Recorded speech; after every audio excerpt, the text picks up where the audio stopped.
Lo siento por no subir a tiempo el capítulo 2 y también lo siento por no hacer la parte 2 del capítulo 1, es que estaba muy ocupado y creo que de verdad será así por ahora, pero bueno, sin nada más que comentar, a darle. Capítulo 2. El Imperio Mexicano renace. El 4 de julio de 1846 amaneció distinto. En el calendario de la vieja historia, esa fecha simbolizaba la independencia estadounidense. Pero en esta nueva realidad, el amanecer trajo una ironía que resonaría por siglos en los territorios conquistados. Las banderas mexicanas ondeaban sobre los fuertes y edificios públicos de California, Texas y Nuevo México, mientras los estandartes de las barras y estrellas ardían en hogueras improvisadas. Desde la recién reconstruida Ciudad de México, ahora rebautizada como Ciudad Federal de Anáhuac, el presidente, Emiliano Herrera Juárez, observaba los informes holográficos desplegados frente a él en la sala de estrategia nacional. La mesa circular de cristal proyectaba mapas tridimensionales, estadísticas de producción, rutas de abastecimiento y datos satelitales del siglo XXI adaptados a los límites del pasado. Cada parpadeo de los indicadores representaba vidas, recursos o decisiones que cambiarían el destino del mundo. A su alrededor, los miembros del gabinete imperial esperaban instrucciones. El general Rogelio Andrade, jefe del Estado Mayor, rompió el silencio. Señor presidente, los frentes de California y Nuevo México están asegurados. Las fuerzas estadounidenses se han replegado hacia el este. Pero hay reportes de reorganización en el Valle del Mississippi. Están reclutando campesinos y mercenarios europeos. Herrera Juárez asintió lentamente. No importa. Si Estados Unidos desea resistir, que lo intente. Tenemos lo que ellos jamás podrán igualar: conocimiento del futuro y unidad de propósito. Pero antes de aplastar al enemigo, debemos consolidar nuestro poder. No seremos solo un ejército invasor, seremos una civilización. En esa frase estaba condensada toda la visión del presidente. Para él, México no debía limitarse a vencer militarmente a Estados Unidos. Debía absorberlo, reeducarlo y transformarlo. El nuevo imperio no sería una copia de los viejos modelos coloniales, sino una síntesis de tecnología, disciplina y orgullo nacional. Los ministerios del nuevo régimen trabajaban sin descanso. El Ministerio de Integración Histórica, dirigido por la doctora Jimena Valdés, había desplegado miles de instructores y educadores en los territorios recién ocupados. Su misión era monumental: enseñar a la población del siglo XIX los principios básicos del mundo moderno. En las plazas y pueblos, se instalaban centros de aprendizaje donde los campesinos aprendían a leer, a usar herramientas modernas y a comprender las nuevas leyes del imperio. Las escuelas eran también instrumentos políticos. Cada libro de texto, cada discurso, recordaba que México había traído el conocimiento y el progreso al mundo antiguo. En cuestión de meses, el idioma español se consolidó como lengua oficial en vastos territorios, y símbolos nacionales como el águila y la serpiente se convirtieron en emblemas de poder y estabilidad.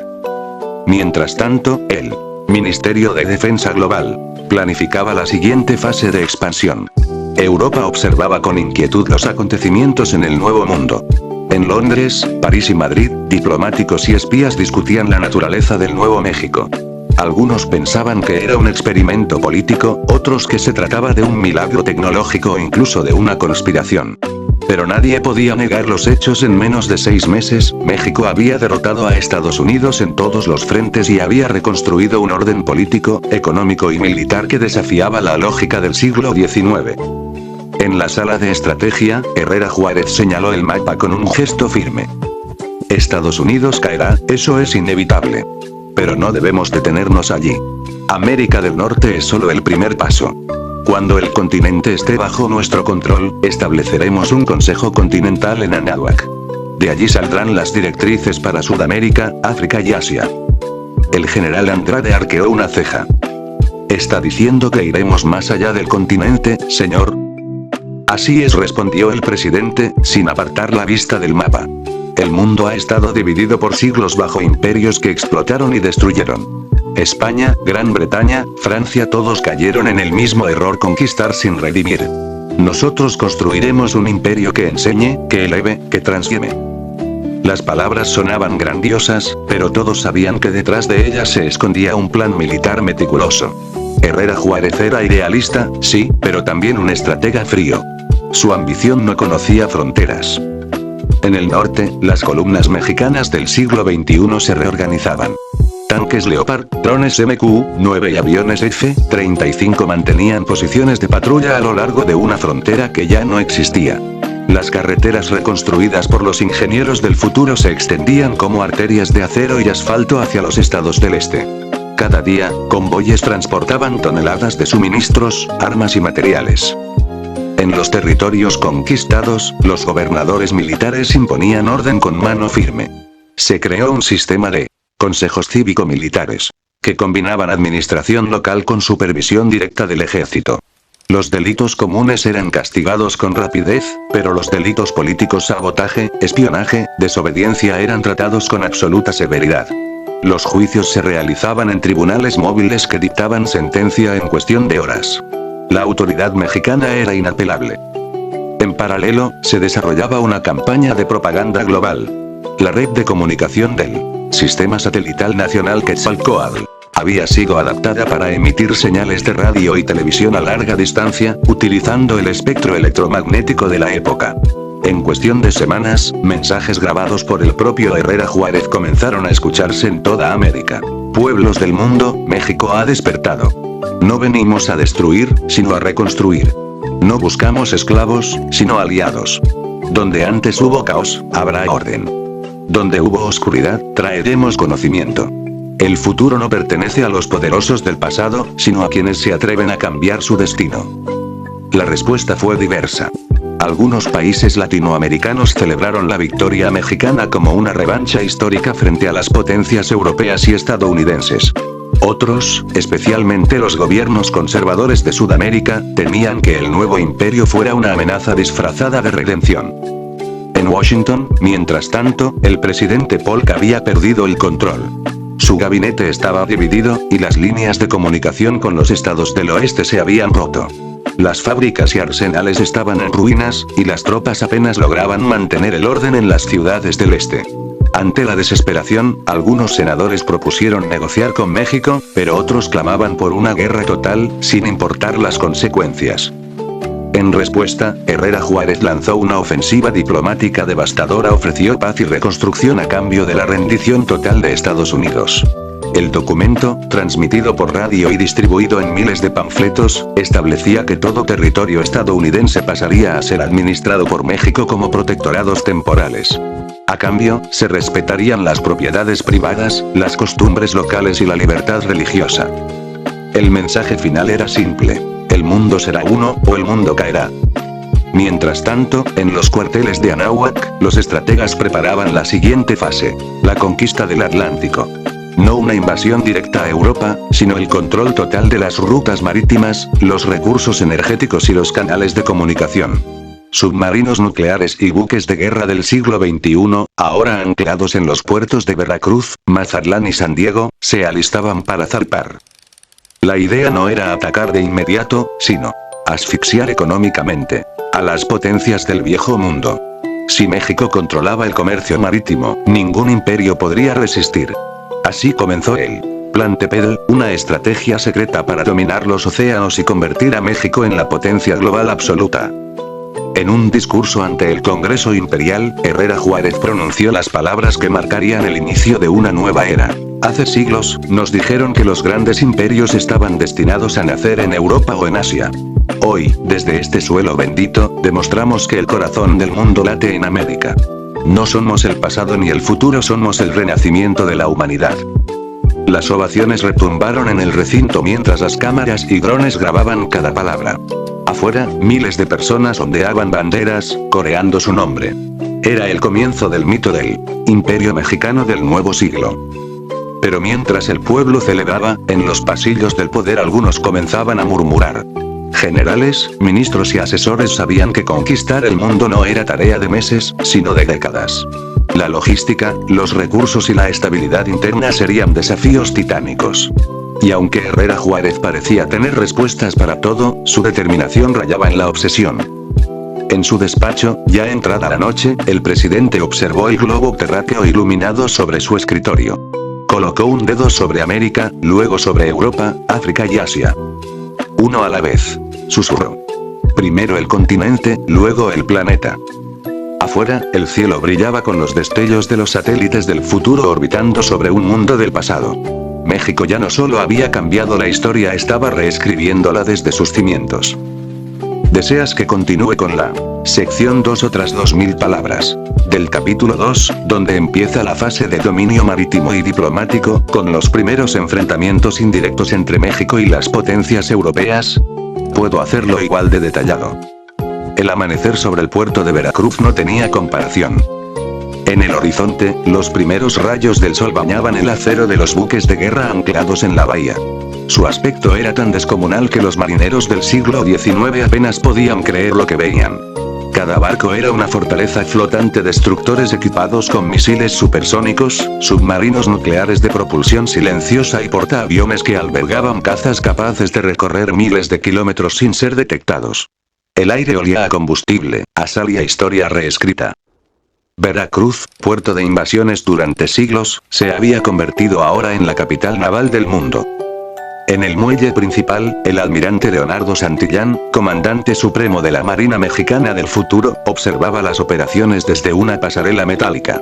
A su lado, oficiales veteranos y marineros jóvenes del siglo XIX mezclaban sus uniformes antiguos con chalecos modernos. El contraste era casi simbólico, el pasado y el futuro, unidos bajo una sola bandera. Almirante, todos los sistemas reportan lista verde, informó una teniente mientras desplegaba una pantalla holográfica. Los portaaviones Cuauhtémoc, Hidalgo y Reforma están abastecidos y listos para zarpar. El Chichén Itzá finalizó la calibración de sus sistemas de lanzamiento esta madrugada. Santillán asintió sin apartar la vista del mar. Que el viento sea nuestro aliado. Hoy no solo navegamos por México, navegamos por la historia.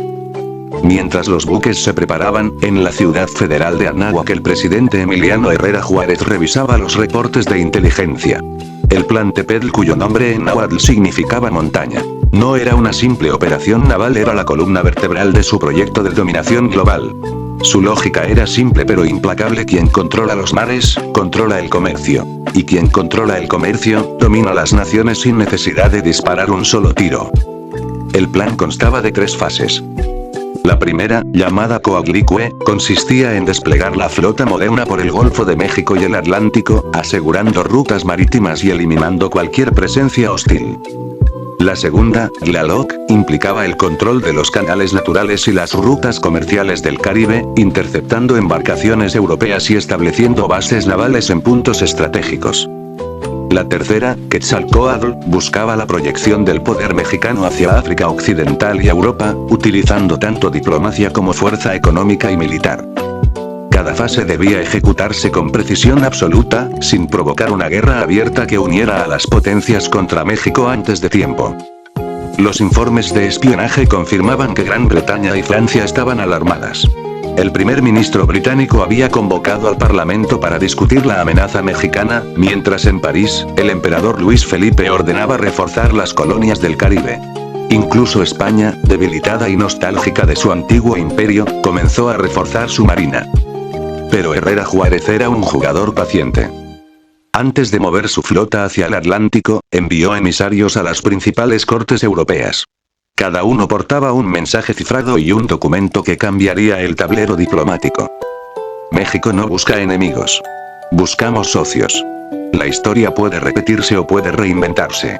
Ustedes deciden. En Madrid, la reina Isabel II recibió al embajador mexicano en un ambiente de tensión. España veía en México a un hijo rebelde que había vuelto más fuerte que su padre. Sin embargo, el embajador ofreció algo irresistible: acceso a tecnologías avanzadas y acuerdos comerciales preferentes a cambio de reconocimiento diplomático y apoyo marítimo. En menos de una semana, la corona española aceptó.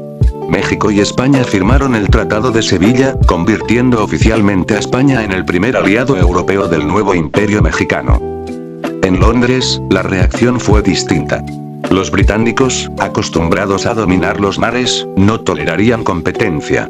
El almirantazgo comenzó a movilizar su flota, pero se topó con un problema inesperado: los barcos de vapor del siglo XIX no podían competir con los buques de propulsión moderna del México futurista. Cuando el primer escuadrón británico intentó acercarse al Caribe, fue detectado y rodeado por destructores mexicanos a kilómetros de distancia. En lugar de una batalla, hubo una negociación silenciosa en alta mar.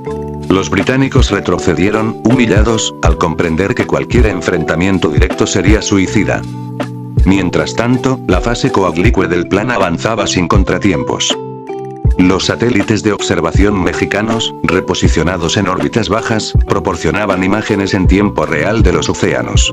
Cada barco, cada ruta, cada corriente era monitoreada desde el Centro de Control Naval de Tampico. La información fluía como sangre a través del cuerpo del imperio. El 17 de agosto de 1846, la flota mexicana zarpó oficialmente.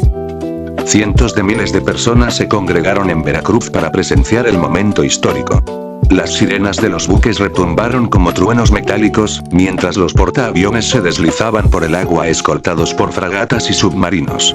Aviones de combate sobrevolaban en formación, dibujando el águila mexicana en el cielo. Era un espectáculo de poder puro.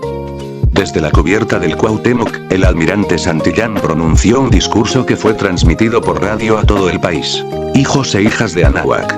Hoy llevamos nuestra bandera más allá de las costas conocidas. No conquistamos por ambición, sino por destino. Donde navegue un barco mexicano, habrá orden, justicia y conocimiento. Que el mundo sepa que el mar ya no pertenece a los reinos del pasado sino al imperio del porvenir. Las palabras fueron seguidas por un estruendo de motores y aplausos. En cuestión de horas, la flota se dispersó en formación táctica, cubriendo un radio de más de 3.000 kilómetros.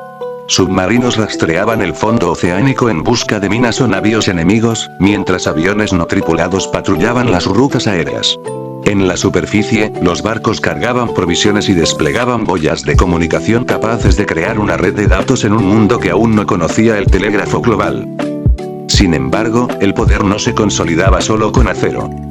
Herrera Juárez comprendía que para conquistar el mundo debía dominar también la economía. Por ello, junto al Plan Tepedel, lanzó el proyecto Malinalli, una estrategia financiera destinada a reconfigurar el comercio mundial. El Banco Central de Anáhuac comenzó a emitir una nueva moneda respaldada por reservas de litio, uranio y oro recuperado del futuro el peso imperial. Su introducción fue tan calculada como audaz. México ofrecía préstamos y acuerdos comerciales a las naciones que aceptaran usar el peso como divisa de intercambio. En cuestión de meses, buena parte de América Latina abandonó las monedas europeas y adoptó la mexicana. El control económico complementaba el dominio marítimo. México se convertía, lenta pero inexorablemente, en el eje del comercio global. Pero no todo era triunfo. A medida que la influencia mexicana se expandía, comenzaron a surgir focos de resistencia. En el Caribe, algunos piratas y exoficiales estadounidenses intentaron atacar barcos mercantes mexicanos. En respuesta, el almirante Santillán autorizó operaciones quirúrgicas. Drones armados eliminaban los objetivos sin previo aviso, dejando los restos de las embarcaciones flotando como advertencia. En el continente, grupos nacionalistas estadounidenses iniciaron una guerra de guerrillas en los Apalaches y el Valle del Mississippi. Los enfrentamientos eran esporádicos pero feroces. En uno de ellos, un convoy mexicano fue emboscado, y decenas de soldados del siglo XXI murieron. La noticia impactó en todo el imperio. Herrera Juárez ordenó un contraataque devastador, la Operación Serpiente de Fuego, una ofensiva coordinada que aniquiló a las fuerzas rebeldes en 3 días. Las imágenes transmitidas al mundo mostraban la eficacia brutal del ejército mexicano, pero también despertaron temores sobre la magnitud de su poder. En Europa, los periódicos comenzaron a describir al presidente mexicano como el nuevo César. En Rusia, el zar Nicolás I convocó a su consejo de guerra para discutir si debían intervenir antes de que México dominara todo el hemisferio. En África, los reinos costeros observaban con cautela, calculando si resistir o unirse al creciente imperio. Mientras tanto, en Anáhuac, Herrera Juárez trabajaba sin descanso. Dormía apenas 4 horas al día, revisando informes, planeando alianzas y estudiando mapas antiguos. En privado, comenzó a reflexionar sobre el verdadero propósito de su misión. No solo quería conquistar el mundo, quería reordenarlo. En su visión, la humanidad debía ser guiada por una sola mano, bajo un sistema racional y justo. Una noche, frente a la ventana de su despacho, observó las luces de la ciudad que nunca dormía. El mundo siempre ha tenido imperios, dijo en voz baja. Pero ninguno nació del sacrificio y la memoria de un pueblo que sobrevivió a su destrucción. No somos conquistadores, somos los arquitectos del mañana. Al día siguiente, firmó el decreto que cambiaría el curso de la historia moderna, la creación del Consejo Mundial de Anáhuac, una institución destinada a coordinar la expansión global del imperio. Su sede se construiría en Veracruz, frente al mar que ahora pertenecía a México. Así terminaba la segunda fase del Plan Tepen. El Golfo de México era una fortaleza. El Atlántico, una autopista vigilada por submarinos y destructores. Y Europa, un continente que empezaba a temer la llegada de un nuevo amanecer. Herrera Juárez sabía que el siguiente paso sería el más difícil: establecer presencia directa en el viejo mundo. Pero para un hombre que había llevado a su nación del apocalipsis nuclear a la hegemonía mundial en menos de un año, la palabra imposible había dejado de existir. En los cuarteles navales, los marineros mexicanos entonaban un himno nuevo, compuesto para la era imperial. Del fuego nacimos, del mar renacimos, del sol forjamos destino y nación.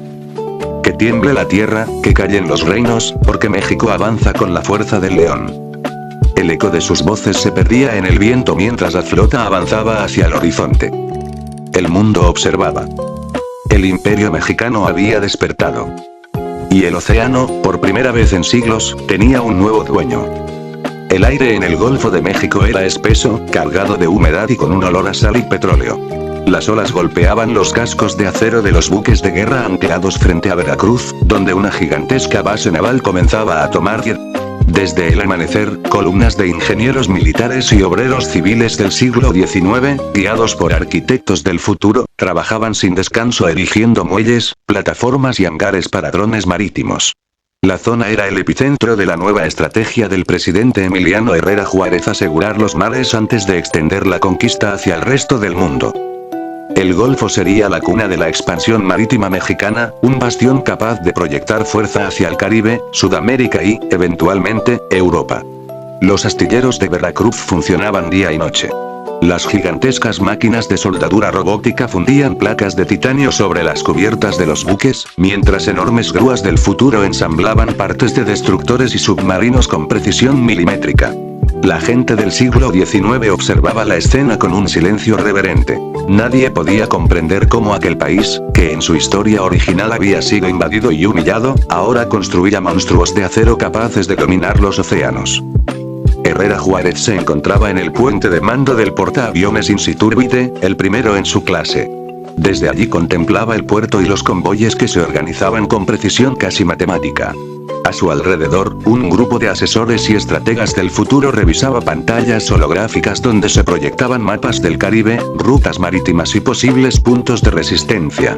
El presidente llevaba su característico uniforme gris oscuro con las insignias doradas del nuevo Estado mexicano unificado, símbolo de un país que ya no se definía por fronteras pasadas, sino por su visión imperial. El general Humberto Alarcón, comandante de la Marina restaurada, se acercó al presidente con paso firme. Presidente, los informes de inteligencia confirman que Cuba mantiene guarniciones españolas con artillería obsoleta. Sus fuerzas no superarían los 5.000 hombres. Podemos tomar la isla en menos de 3 días, dijo, con voz grave. Herrera Juárez asintió lentamente. No quiero una invasión que parezca conquista salvaje, general. Quiero una ocupación estratégica. Los cubanos deben vernos como libertadores, no como conquistadores. Envía los drones de reconocimiento y prepara los mensajes de transmisión. Quiero que sepan que México no viene a destruir, sino a unir al continente bajo una sola bandera. El general sonrió con respeto. Sí, señor presidente. La operación Águila Caribeña comenzará al amanecer. Las primeras luces del día bañaron las aguas del Caribe. Desde el horizonte, las siluetas metálicas de la flota mexicana emergieron como gigantes del mar. Portaaviones, fragatas y submarinos de propulsión híbrida formaban una línea perfecta, acompañados por escuadrones de cazas F-39 de nueva generación. Las ondas sónicas de los motores se mezclaban con el rugido del océano, creando un espectáculo que ninguna nación del siglo XIX había presenciado jamás. El desembarco en Cuba fue un despliegue de sincronía y disciplina. Los drones sobrevolaron La Habana y Santiago, proyectando mensajes en pantallas flotantes con las palabras del presidente. México no viene a someter, sino a construir un continente libre, poderoso y soberano. La historia que conocieron ha cambiado. Ustedes son parte del renacimiento de América Latina. Los soldados cubanos, atónitos ante los helicópteros artillados y los exoesqueletos de combate, se rindieron sin ofrecer resistencia. En pocas horas, la bandera mexicana ondeaba sobre el Castillo del Morro. La Habana se convirtió en la primera capital extranjera en ser incorporada pacíficamente al nuevo imperio mexicano del siglo XIX alterado. Herrera Juárez sabía que este éxito sería solo el comienzo. Con Cuba bajo control, la ruta hacia las Antillas, Centroamérica y Sudamérica estaba abierta. El Caribe sería el centro logístico para las futuras operaciones. Pero no todos en el gobierno estaban de acuerdo con la velocidad de expansión. En una sala de conferencias bajo el Palacio Nacional, el Consejo de Proyección Global debatía acaloradamente. Generales, científicos y ministros discutían sobre la logística de mantener un imperio que abarcaba ya miles de kilómetros. Señor presidente, intervino la ministra de Energía, Lucía Santillán, nuestras reservas de biocombustible y uranio están disminuyendo. Los reactores portátiles de las ciudades del siglo XXI que trajimos en el viaje temporal no durarán para siempre. Necesitamos producir energía en este siglo, no solo usar la que trajimos. Herrera Juárez escuchó en silencio, con los codos sobre la mesa. Entonces hágalo. Si el mundo del pasado no tiene la infraestructura, la construiremos. Instalen plantas solares en los desiertos del norte y reactores de fusión en el istmo. México debe ser autosuficiente aquí y ahora. El general Alarcón agregó con tono serio. También debemos considerar que Inglaterra y Francia han comenzado a observar nuestros movimientos. Sus embajadas en Washington reportan nuestra expansión. Si sospechan que podemos desafiar sus colonias, podrían intervenir. Herrera Juárez sonrió, sin rastro de miedo. Que lo intenten. Ni su artillería ni su flota pueden igualar la nuestra. Y recuerden, estamos luchando en un siglo que no entiende nuestras armas. Cada década que conquistemos será nuestra ventaja. La Operación Sur fue la siguiente etapa. Un plan para asegurar América Central y el norte de Sudamérica. México envió convoyes hacia Panamá, Nicaragua y Colombia. En menos de 2 meses, los gobiernos locales, atónitos ante el poder tecnológico mexicano, aceptaron alianzas voluntarias o fueron neutralizados sin grandes conflictos. En las selvas del Darién, drones de reconocimiento cartografiaron el terreno en 3D, abriendo paso a columnas mecanizadas que avanzaban sin perder comunicación gracias a los satélites del futuro. En Bogotá, una delegación mexicana se presentó ante el presidente de la Nueva Granada. El embajador mexicano, Santiago Velarde, pronunció un discurso transmitido por altavoces y proyectado en pantallas holográficas. La humanidad debe unirse bajo una bandera que la proteja del caos y la ignorancia. México ofrece tecnología, medicina, energía y conocimiento a cambio de lealtad. No queremos destruir su nación, sino elevarla junto a nosotros. Los diplomáticos neogranadinos, impactados por las demostraciones de energía limpia y vehículos flotantes, aceptaron firmar un tratado de integración. Por primera vez en la historia, América del Sur veía a México no como un vecino lejano, sino como el centro de un nuevo orden continental. Mientras tanto, en Europa, las potencias coloniales comenzaban a preocuparse seriamente. En Londres, los periódicos hablaban del milagro mexicano, un imperio que surgía de la nada con tecnología desconocida y una ambición sin límites. El Parlamento británico debatía si enviar exploradores para confirmar los rumores, mientras que en París, Napoleón III, a un príncipe en esta línea temporal, ordenaba a sus espías reunir información sobre las armas mexicanas. De regreso en México, el presidente Herrera Juárez caminaba por el salón principal del Palacio Nacional, ahora modernizado con estructuras de vidrio, acero y pantallas interactivas. Desde allí, observaba un mapa tridimensional del mundo. Los territorios controlados por México se iluminaban en color verde brillante. Norteamérica, el Caribe y gran parte de Sudamérica ya estaban bajo control directo o en proceso de integración. Faltaban los imperios europeos, África y Asia. El sueño de conquistar el mundo ya no era una fantasía. Era un plan meticulosamente calculado, con fases, rutas marítimas y apoyo logístico. La humanidad necesita un orden, dijo el presidente, mirando el holograma del planeta. Y si el destino quiso que México sobreviviera cuando todo lo demás fue destruido, es porque debemos ser los arquitectos del nuevo mundo. No conquistaremos por codicia, sino por propósito. El ministro de Defensa asintió. ¿Y cuál será el siguiente paso, señor presidente? Herrera Juárez se volvió hacia él con una mirada decidida. Europa. Pero no iremos todavía. Primero debemos preparar el continente americano. Un imperio no se construye solo con fuerza, sino con estabilidad. Así, mientras la noche caía sobre la capital del Nuevo México, los ingenieros y estrategas trabajaban en los planos del siguiente movimiento. El águila mexicana, renacida del apocalipsis nuclear, extendía sus alas sobre un mundo antiguo, lista para escribir una historia diferente, una donde la bandera tricolor ondearía en cada continente, como símbolo no solo de poder sino de renacimiento. El amanecer sobre la Ciudad de México ya no se parecía al del siglo XIX. Los antiguos callejones coloniales se entrelazaban con carreteras magnéticas y torres de comunicación que resplandecían con tonos azules.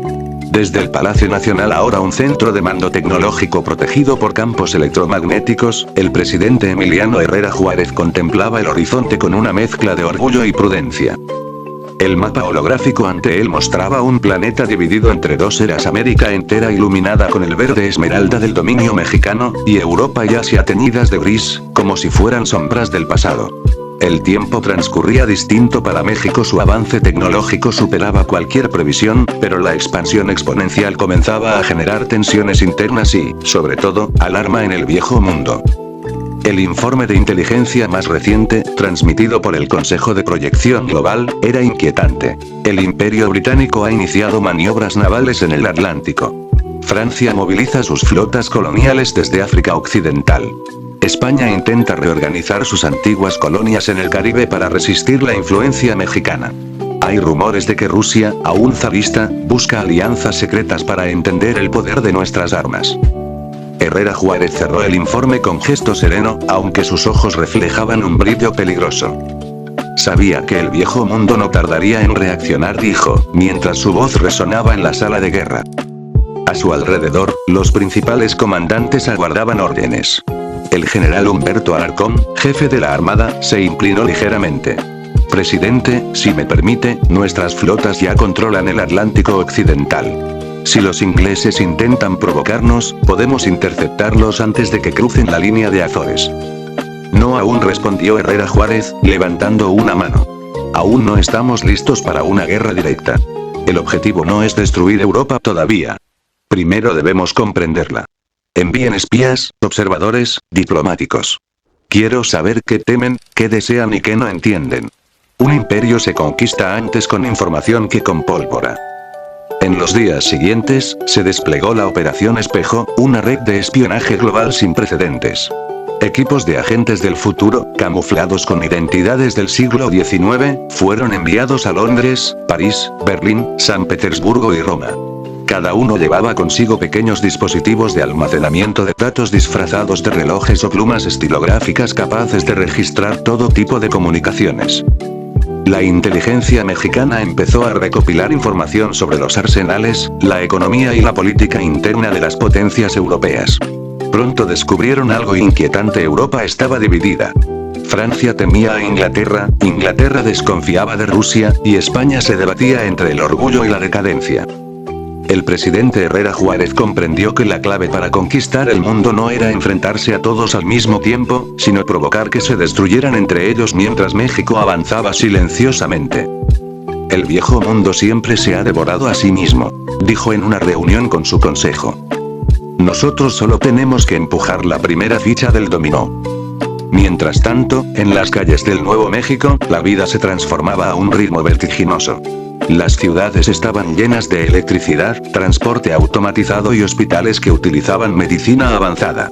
Los campesinos del siglo XIX se convertían en ciudadanos del siglo XXI, aprendiendo en escuelas holográficas donde la historia y la ciencia se enseñaban juntas.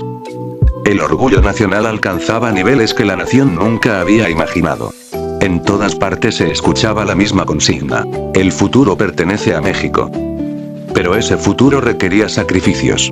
La producción industrial se había triplicado, los recursos naturales eran explotados con intensidad, y millones de trabajadores del pasado se adaptaban a una disciplina estricta impuesta por la nueva administración militar.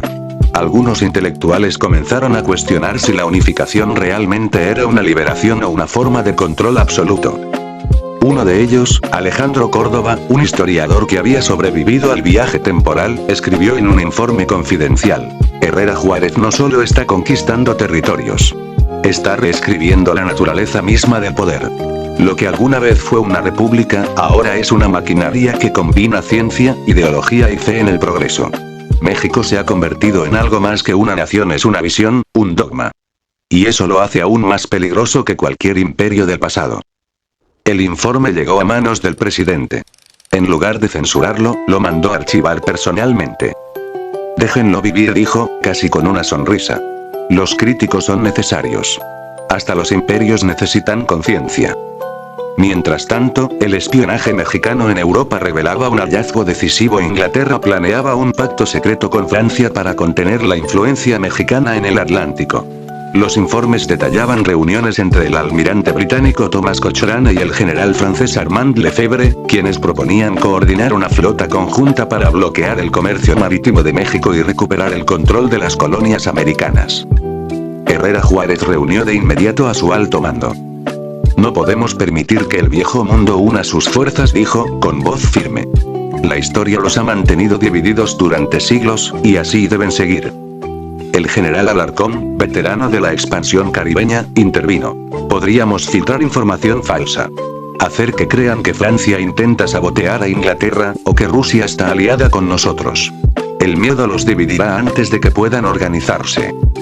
El presidente sonrió satisfecho. Eso haremos. Manipularemos la historia desde dentro.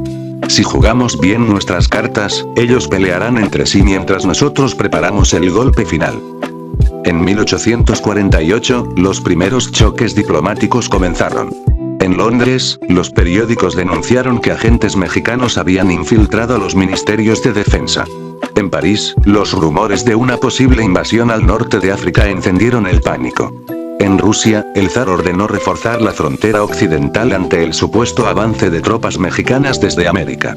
Nada de eso era cierto, pero México ya había logrado su cometido. El viejo mundo se sumía en la desconfianza mutua. Mientras tanto, en el continente americano, el orden impuesto por México se consolidaba. Las capitales de Lima, Buenos Aires y Caracas se integraron al sistema económico unificado, recibiendo tecnología y energía a cambio de lealtad. El peso mexicano se convirtió en la moneda más fuerte del planeta, respaldado por bancos automatizados que gestionaban transacciones con algoritmos de inteligencia artificial del futuro. El planeta comenzaba a inclinarse hacia una nueva era, la Pax Mexicana. En el verano de ese mismo año, Herrera Juárez viajó personalmente a la recién fundada Ciudad del Pacífico, un puerto ultramoderno construido en las costas de Chile. Era la base principal para las operaciones hacia el hemisferio oriental. Los astilleros producían naves anfibias intercontinentales y submarinos estratégicos de largo alcance. Desde allí, el presidente dio un discurso que sería recordado durante generaciones. Durante siglos, el viejo mundo impuso sus reglas. Nos conquistaron, nos dividieron y nos robaron el futuro. Pero ahora el tiempo se ha invertido. Nosotros seremos quienes los liberen de su propio atraso. México no traerá cadenas, sino orden. No impondrán miedo, sino dirección. El mundo ha vivido demasiado tiempo en la oscuridad, ha llegado la hora del amanecer del águila.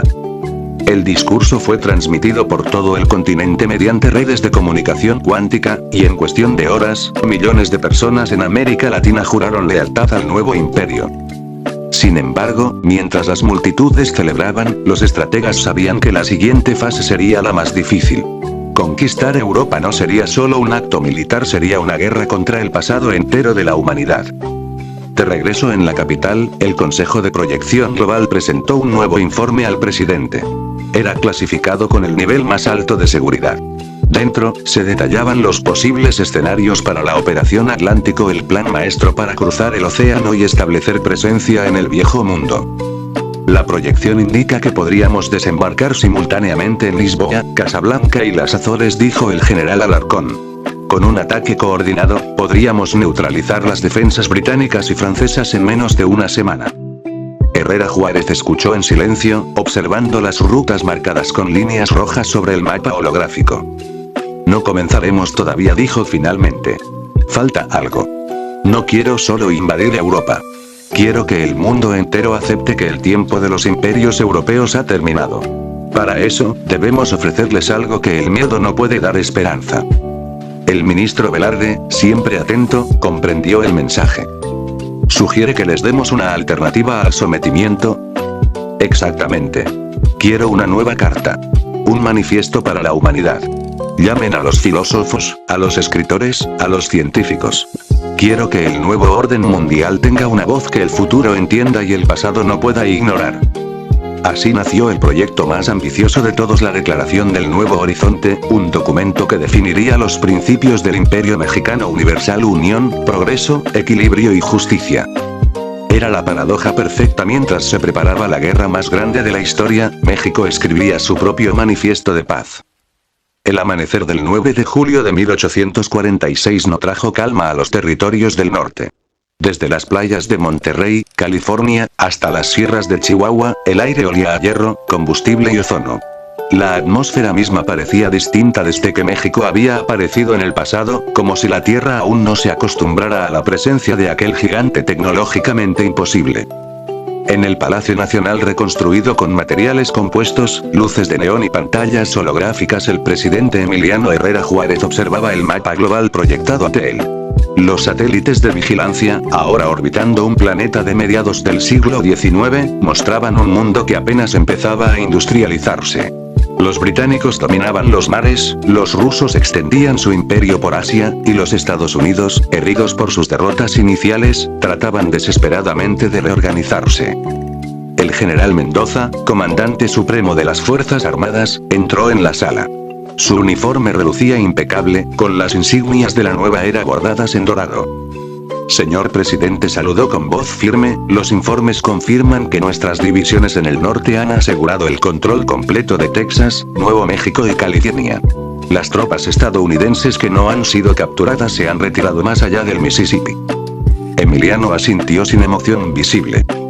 ¿Y los británicos han respondido a nuestros mensajes diplomáticos? Sí, señor. Londres está alarmado. Han enviado una delegación hacia Veracruz. Temen que nuestras acciones alteren el equilibrio global. Francia también ha enviado observadores a La Habana. ¿Y los rusos? Mendoza hizo una pausa, parecen desconcertados. El presidente se giró lentamente. Perfecto. Que teman. Eso nos dará ventaja. Pero aún no estamos listos para anunciar nuestras verdaderas intenciones. Una asesora científica, la doctora Isil Nakagawa, intervino desde el extremo de la mesa. Señor, el proyecto Quetzalcóatl continúa funcionando dentro de parámetros estables. Sin embargo, hemos notado una leve fluctuación temporal en las zonas más alejadas del país. Si seguimos expandiendo nuestras operaciones militares a gran escala, podríamos alterar el tejido del tiempo y provocar un colapso. Emiliano clavó su mirada en ella. ¿Qué tan grave sería ese colapso? Potencialmente catastrófico. Podríamos ser expulsados de esta línea temporal, o peor, quedar atrapados entre realidades. El silencio llenó la sala. Solo se oía el zumbido suave de las pantallas y el murmullo de la energía recorriendo las paredes del edificio.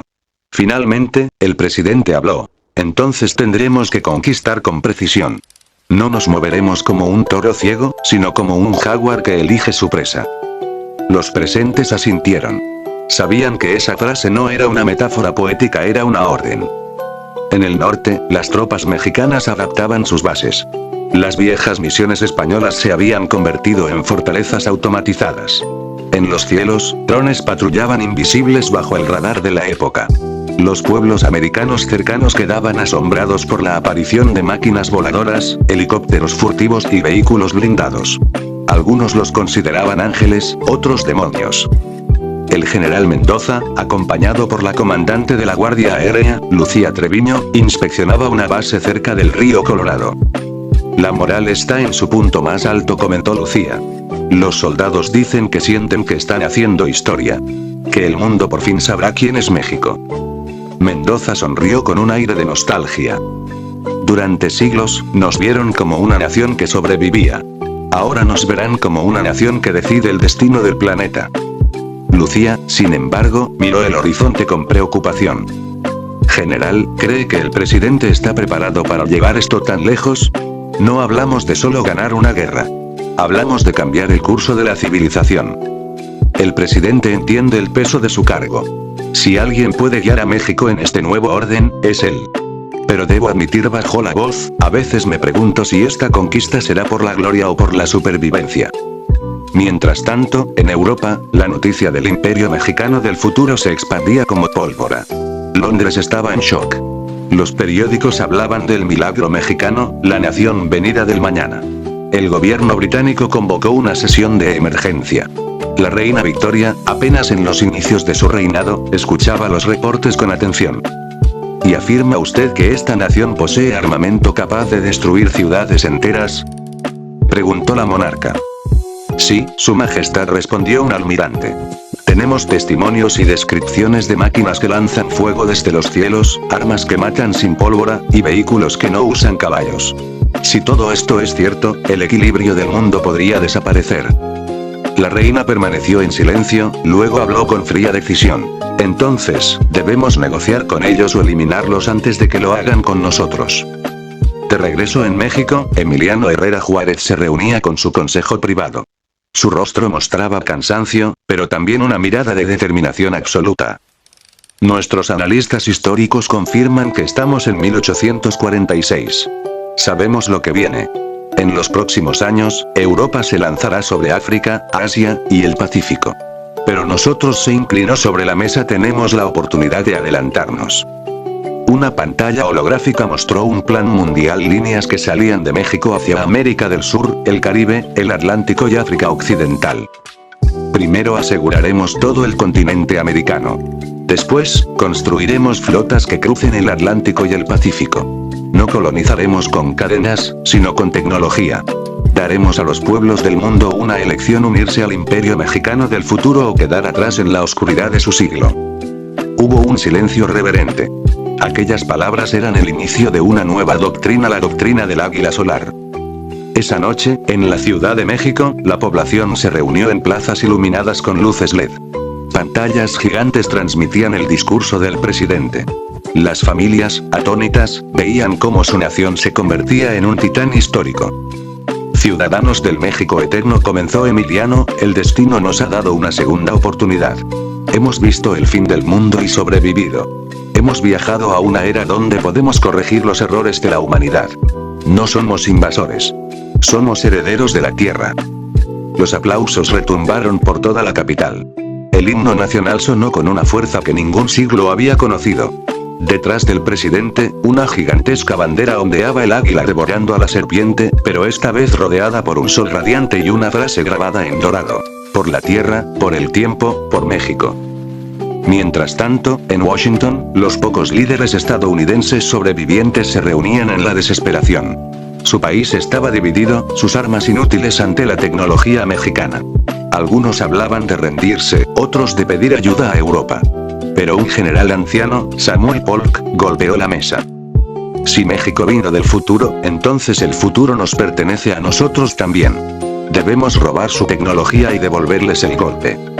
Así, en la sombra, nacía el primer intento de espionaje contra el imperio mexicano del futuro. Esa noche, Emiliano Herrera miraba la ciudad desde el balcón presidencial. Sabía que había cruzado un punto sin retorno. Conquistaremos el mundo, susurró para sí mismo. Pero ojalá el mundo esté listo para ser conquistado. A lo lejos, el cielo nocturno se iluminó con el vuelo de un escuadrón de drones. Las luces formaban un símbolo en el aire, un águila de fuego extendiendo sus alas sobre el planeta. Y así, el rugido del águila mexicana resonó en todo el siglo XIX, anunciando el amanecer de una nueva era. Muy bien. Eso fue todo por hoy, gracias por ver, y si quieren ver un capítulo 3, este vídeo tiene que llegar a los 15 likes. Hasta luego.